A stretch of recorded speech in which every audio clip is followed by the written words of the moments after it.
Not too bad. Oh, that's it.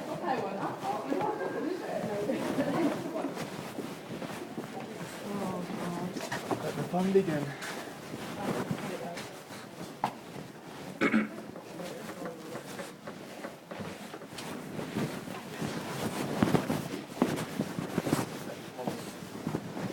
Can we just take a seat as well? Sorry, so do you have a handbag? Yes, we do. Do you have a copy of your presentation for us? Each for you. Thank you.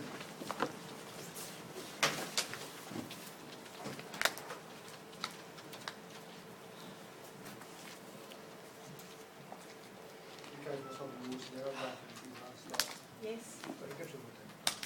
We'd speak No, to the other there's group. more time to melt down. No, they're all saying it's all well. The ones that We'd came speak out. to the other group. Yes. What was it? Oh, they've asked some awkward questions. Right, somebody could say that. That's not my job.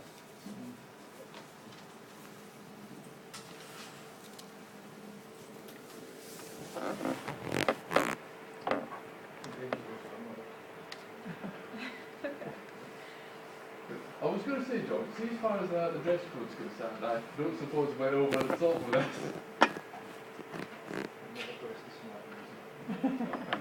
Right, so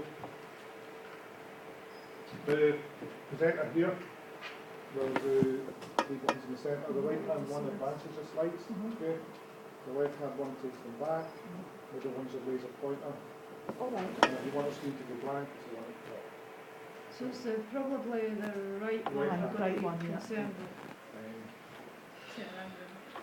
Um, I bet you everybody will press the wrong button. Yes, See, this is a slide. it is. Which technical is this? Me, why? I'm just like the cost of boxing. It has actually. And this is the other group. Now, before you start, I'm just waiting for David to come back. The reflective logs, the online submissions, and the logbook. Ed did say it was supposed to be the day after, but there was ICT issues here yesterday, that kind of got onto Blackboard. So I'm going to send you all an email, we'll probably make it next Wednesday. All right. It's just going to be this week, I've got a horrendous few days. So I'm just going to use the excuse that I was off. And give you a chance for your business plan. I know you've given us stuff here. But if there's any changes to your business plan, it's a submission I get next week. That'll be that. Right, okay. Even if that's a little bit different from the presentation. Yeah, not too, because I'm going to compare both.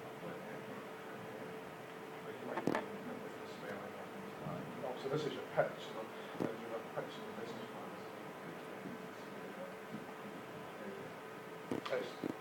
And it saves you, there's not quite a lot of pressure to do this then, do you like just remember your reflective log is not about today, it's about what you learned of the whole experience. How you've grown, not how the group's grown, not when you had your meetings, what you learned about yourself and your ability to overcome hurdles and things like that as well. So, I don't know what David is. So sorry about being late. The last group was a bit. We're the last one, are we? The ones before. No. At least there's no other groups being held up then. So you've got the biggest group actually. So. We'll let you do your presentation. We won't ask questions through your presentation. Once the presentation's finished, we'll be asking questions. We will take notes because we need to take notes to find questions. That's us.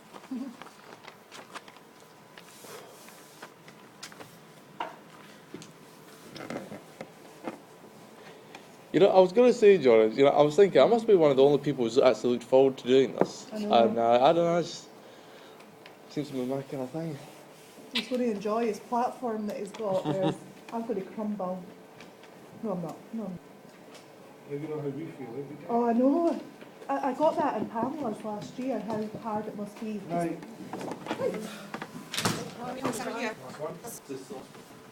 Just stay here then? Yeah, then you move us to, I'll move back to the floor. Right. So you've got the quick advert. Okay, guys, so yours. Our business plan has been based on the business canvas model. We have used the different we've used the different sections to come up with a business plan to present to yourselves an overview of our business plan to obtain finance for the funding of a Javamon kitchen in Dundee. Our vision is to bring a unique coffee and dining experience with a relaxed atmosphere combined with excellent and interesting food sitting alongside a social ethos. The Caribbean influences can enhance local ingredients to produce these new and exciting tastes for the population of Dundee and the surrounding area to enjoy. I now hand over to my colleague Paula, who will let you know how we are going to be able to achieve the vision. Thank you, Suzanne. Good morning. I'd like to introduce you to a new coffee shop coming to Dundee. Javamon has 2 coffee shops in Florida at present, mobile coffee vans and retail outlets with products including Caribbean-inspired coffee, blended drums and hot sauces. They have 4 business models at present, but this business plan is going with the Javamon Kitchen.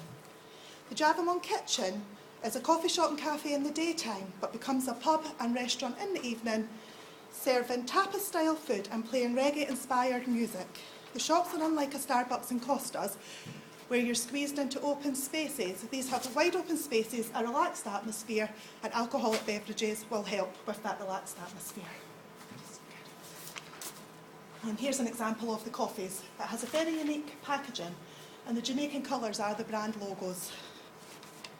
And it's also a brand with a conscience. We spoke with Javamon's Brian Cunningham, and he's keen to introduce his brand to the UK, where he believes there's a void in the market for a quirky coffee shop that I've just detailed.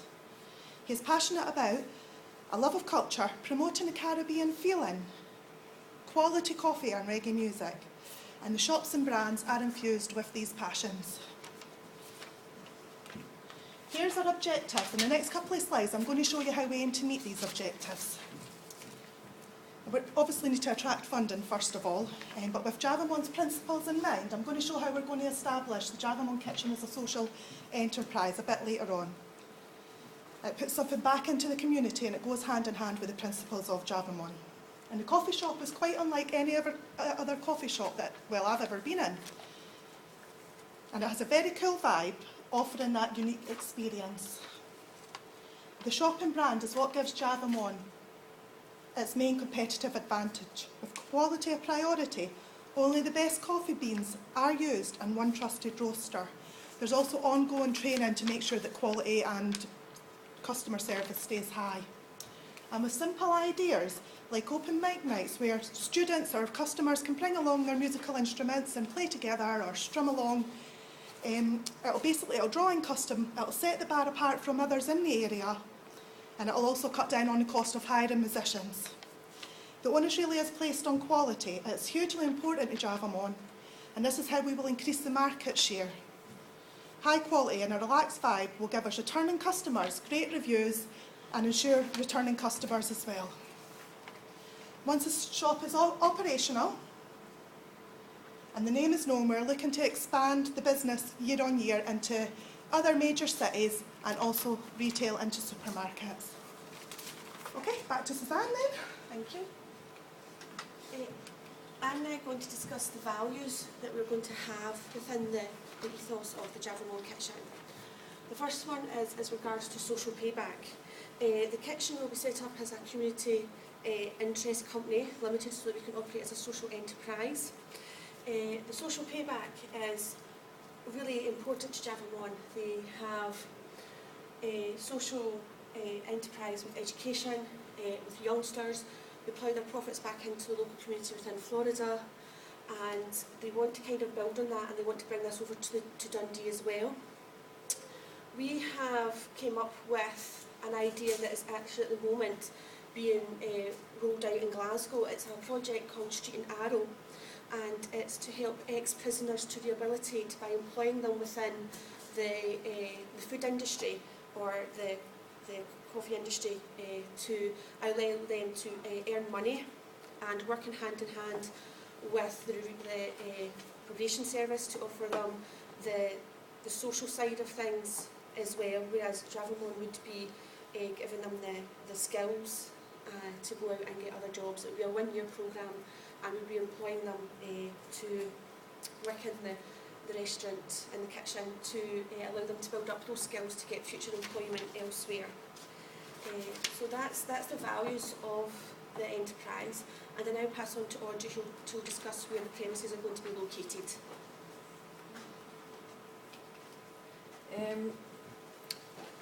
The premises we have found have been previously used as a coffee shop and cafe and are already adapted for that kind of business. There has been a recent refurbishment carried out to a high standard. The location, although it's not at the V&A, it's within the city centre, and it already has a regular customer base. The previous owner is looking for someone to progress the shop, which sounds like an ideal opportunity for Javelin to bring in their own unique style and brand. The premises are 1,647 square feet. At present, they usually have about 60. It's usually space enough for around 60, but we were aiming for maybe 40 to allow for the spacious feel that Javelin would like. There is also opportunity for outside seating, which could also be provided when the weather permits. I will now pass you on to Suzanne, who will talk about the products. The products within the kitchen will range from breakfast throughout the morning to lunches, coffee and cakes, dinner and cocktails in the evening. There is a capacity to provide about 1,755 covers per week within the premises. This is based upon using Monday to Wednesday as low footfall in the area, and then Thursday, Friday, Saturday, Sunday, where there's more higher footfall within the area due to people not being working and going out for enjoyment and social occasions. Because there's not as much capacity, because there's a lot of capacity between Monday, Tuesday and Wednesday, we feel that we could enhance the income by putting on special events on those days to draw in more customers. And my colleague Paula, she will discuss this further on in the presentation. I'm now going to speak with regards to the financials for the proposed business plan. We're looking to borrow 150,000 over 5 years. We have costed this within our calculations at 6.25%, and this roughly works out at £2,917 per month on a repayment basis, and this has been included in the cash flows, and the capital has also been included within the balance sheets as well. There is, however, options to maybe do part mainstream lending and part grants from charities and funders who fund social enterprises. We can get grants from the Big Lottery Fund. There is one grant available where the option is to borrow between 10,000 and £1 million, and that is for businesses that are ploughing or are looking to enhance the community that they're based in. We've also got Social Investment Scotland and Resilient Scotland to do part grant and part loan basis as well. So we thought that would be a good idea to do that as well. To calculate the projections, we have used industry averages to work out the projections. However, because we're operating a social enterprise, we've worked out the wages on the living wage, which is £8.45 per hour. And we've used this to work out our labour projections for the proposal. In the first year, the kitchen does have more outflows than inflows. However, this doesn't impact majorly on the bank due to the large investment of working capital into the business. The kitchen does make a loss of £379 in the first year. However, it makes profits of £55,800 and £91,500 in years 2 and 3 respectively. It is viewed that once the business is making full profits, then we're looking to plough those back into the company to expand the ethos to other cities within Scotland and possibly the UK. The industry gross profit ratio for the restaurant sector is between 48% and 50%. Javelmon's is 52% in year 1, 55% in year 2 and 57% in year 3. And the industry net profit ratio for the restaurant sector is between 5% and 8%. Javamons is -1% in year 1, 5% in year 2 and 8% in year 2. They seem to mirror for some reason. I haven't dodged the figures to work them out to that point, but that's what they came up. That's how the projections worked. However, it's usual for a start-up business to actually make a loss in the first year, and it's quite confident that we're going to make in profits from the second year onwards, and they do meet the industry averages. I'd now like to hand over to Paula, who will discuss further the idea on additional income.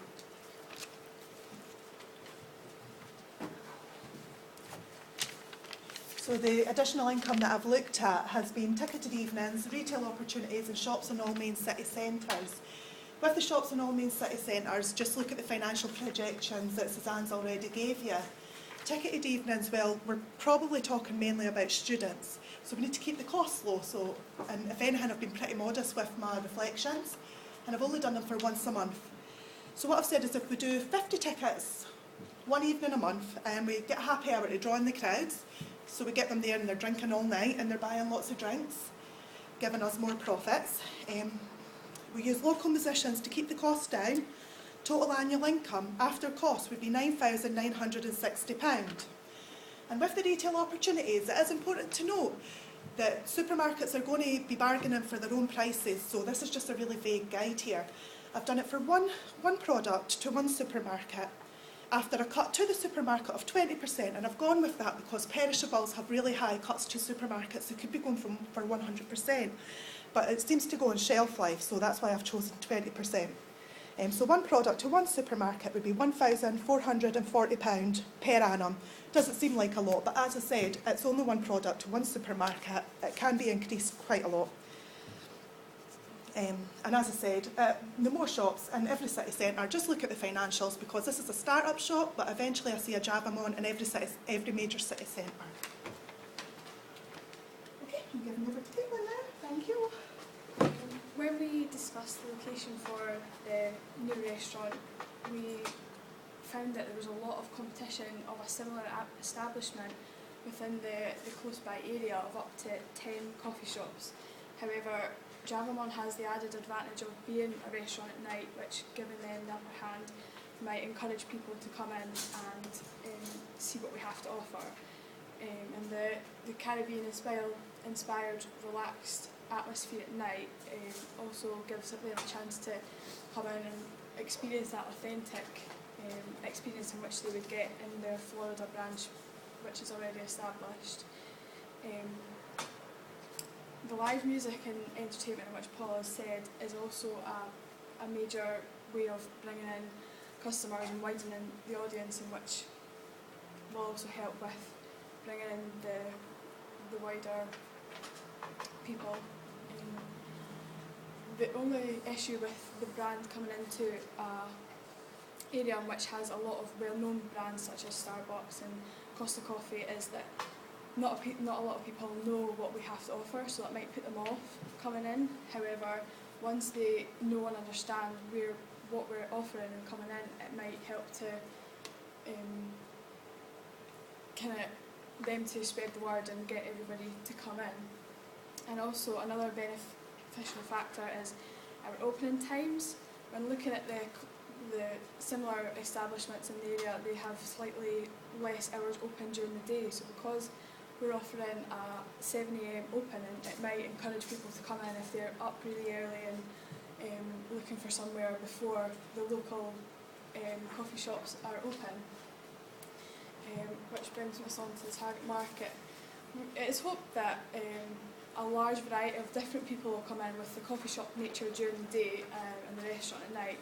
However, one thing that Dundee has is a substantial amount of students during term time, which the Caribbean-inspired atmosphere may appeal to them and bring them in, and also business people, because of the early hours. They come in before going into the office or even on their way home to actually sit down and have a meal. And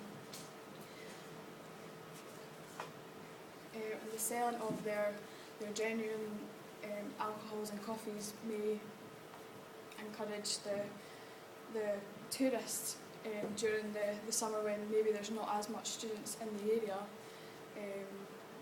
as they may have previously experienced the experience in Florida. I might pass to Audrey. There are a number of legalities to consider. With regards to the sale of alcohol, a premises licence will be required, and also a personal licence needs to be held by a member of staff for the staff to be able to sell the alcohol. There is a focus on creating a vibe involving music. A PPL licence will be required for any music-based activities, including having a radio on. Also, if they're going to use the outside seating areas, this can be done by getting an occasional licence, but this is usually done on a fortnightly basis, probably like regarding if the weather's okay and stuff like that. The Food Standards Agency is the main body who governs the industry. There is no formal training, but a booklet, Food Hygiene, a guide for businesses, is available. The company will also need to register their business, which is usually done by a form. An inspection from the Environmental Health will also be beneficial. Most of these resources will be available through the local council. This will also be a good place to consider for advice on waste disposal. Although there are private firms available, the council may be more cost efficient. Business and water rates will also come from the council. With regards to insurances required will be employers' liability and public liability insurance, as well as buildings and contents insurance. Resources within the shop, the staffing requirements will be 2 managers, 1 full-time and 1 part-time, 1 full-time and 1 part-time chef, 2 full-time and 2 part-time kitchen staff, and 3 full-time and 3 part-time waiting staff. It would be a good idea for food hygiene and barista training will be beneficial. Requirement to have a good quality of staff at the new venture. There will also be they will also need to be taught on safety issues surrounding the sale of alcohol, especially age concern. As there are many resources included within the premises, we may need to dispose of some tables and chairs to give a more spacious feel. That would give us some room maybe for a couple of sofas to create some comfort seating, as well as some recycled crates that Javaman specifically like. Also, things like new plates and cups and utensils are needed. And I'll pass you on to Lewis, who will tell you about risk assessment. Right, thank you very much, Audrey. So, as you can see here, based on the risk assessment, I decided to cover 2 techniques that I felt would be most important towards this: scenario analysis and sensitivity. Now, as you see here with the scenario analysis, that would be used to kind of engage different kind of variable parameters that could happen under the budgets, as obviously there could be some differences between what was the budgets that was given me by the group and my colleagues and what actually could be, and this would be used obviously to try and work out what would be the most profitable, whereas sensitivity analysis here, that is used to try and work out how much profit there is to be made under a really good scenario as opposed to maybe say the normal scenario, as well as how much loss there is to be made. Now, based on the calculations I made with the budgets, now for scenario analysis here, worst case and the best case, here as you can see the standard operating profit is just £608. The worst case scenario is £360,987, whilst the best case is only £312,000. Now what this tells me is that there's a slight more loss to be made as opposed to a profit. Now based on here, I would suggest that Javamon be careful in trying to over-budget themselves in the first couple of years in order to avoid possibly going to a debt in that, or deficient even. But here, with a sensitivity analysis, instead of comparing with a worst and best case scenario, I figured that I would compare the best case scenario against three different scenarios here, 1, 2, and 3. They would be used to try and see which realistic scenarios, for example, less variable costs for higher fixed costs, higher sales price for lower sales amounts, that kind of thing. Now, out of the three here, I noticed to my interest that scenario 3 actually made a considerably higher profit, more than 9 grand. Now, why is that? Based on the scenario that I estimated, I said that the fixed costs and the variable costs were reduced, but so was the sales. And that the selling price was reduced somewhere around 10%, and you would think, with that being the most critical part, that that would actually cause it to be in the negatives, but it actually made a profit. So basically, if Javamon were to have to reduce their costs and that, I would actually advise for them to go with that, because it could lead very well to a profit. Now, as for the marketing side of things, I figured I would use a technique known as brand analysis. Now, my reasons for this is because of the fact not only is brand analysis good at uncovering the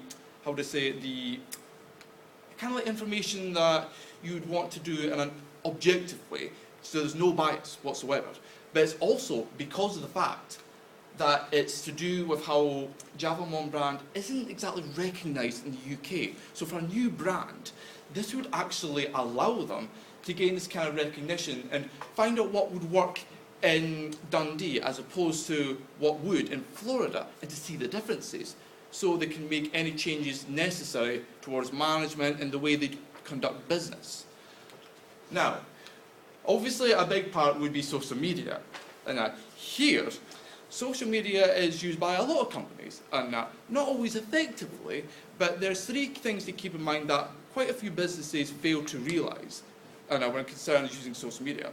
1, the company should try to humanise themselves by actually mediums that attract very different crowds.